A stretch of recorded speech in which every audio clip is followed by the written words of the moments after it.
Hey, what's up? My name's craigwrecker and welcome to the channel. In today's video, I want to show you how my family and I make a traditional Sicilian dish known as Penelle. If you're not too sure about what Penelle is or how to properly prepare it, this video is perfect for you. If you enjoy any part of the video, please leave a like and a comment. And if you don't want to miss any of my future videos, please hit the subscribe button. And with all that being said, I hope you enjoy. Yo, dude, we're ready. I look alright? Yeah, looking tan. Are we blending with the cameras? Yeah, a little bit, yo.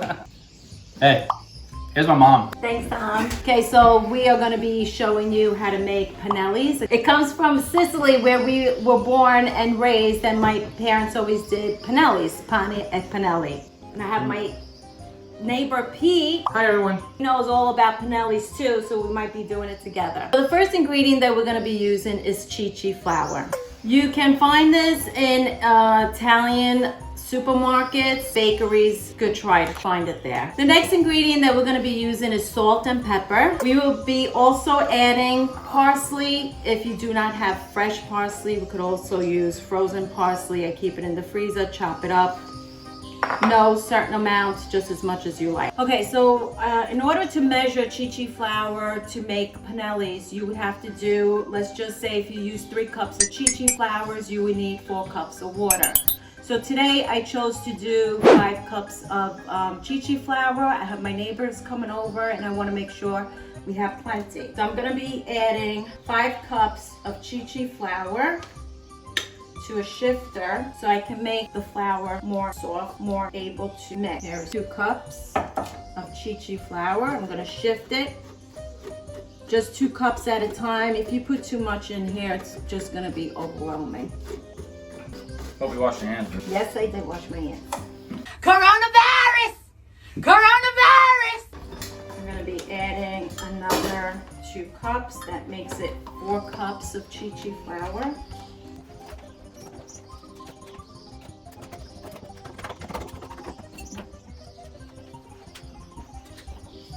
Okay, so now I have 4 cups of chickpea flour. Again, I'm going to be shifting.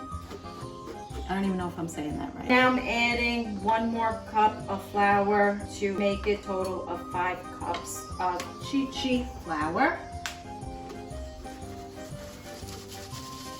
I'm going to be adding salt. Now I know a lot of people measure salt, but I'm Italian, I just throw it in there. And Italian people, the ones that cook a lot or wherever it is, you're going to know what I'm trying to say. We don't measure, we just pour it in and hope for the best. I see you, girl. Look at you, we're looking right at each other. Hey. We have white pepper so it doesn't show while you're eating panelles. Wow. Okay, now I'm gonna throw parsley. You could throw as much as you like, little more. The trick is, since I use 5 cups of chickpea flour, I need to use 6 cups of water. I'm gonna be adding 6 cups of water. Here is 2, 4, and 6.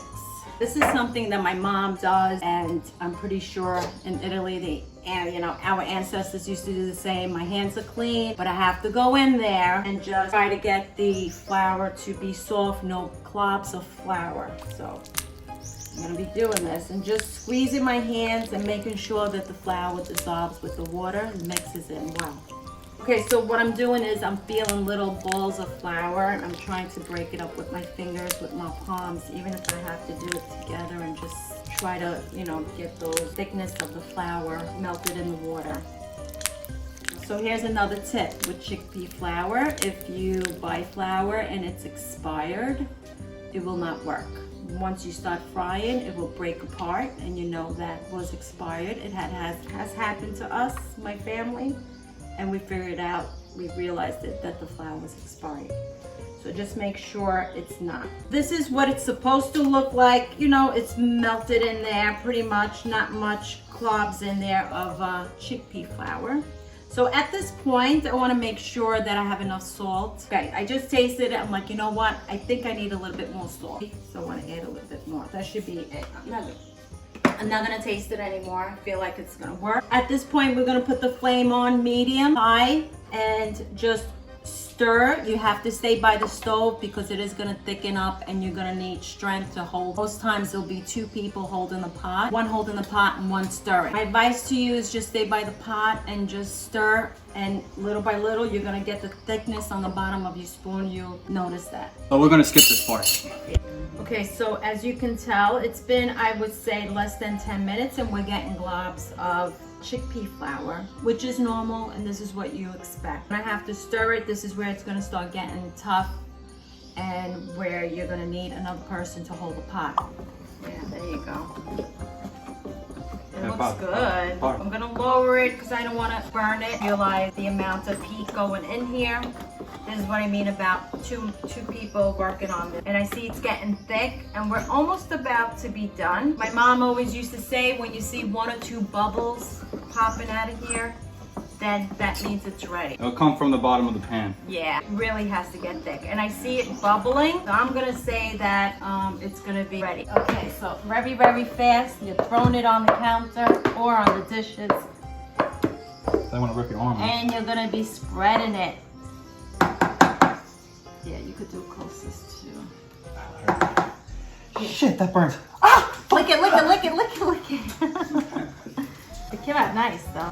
It wasn't that bad. So we're gonna let it sit here and let it dry out. And then once it's dry, then we're gonna slice it into just squares and we'll be ready to fry it. So once it is dry, which it does get dry really fast, I like to cut the corners because it's sloppy corners. So I'm just gonna like try to make it neat all around. Try to make it even. And then once I got that going, I am going to try to cut it squares where I'm able to fry the panelles. Straight down. And here is where you're going to end up frying. What is the texture like? It's kind of rubbery Play-Doh. texture, thicker than Play-Doh, rubbery.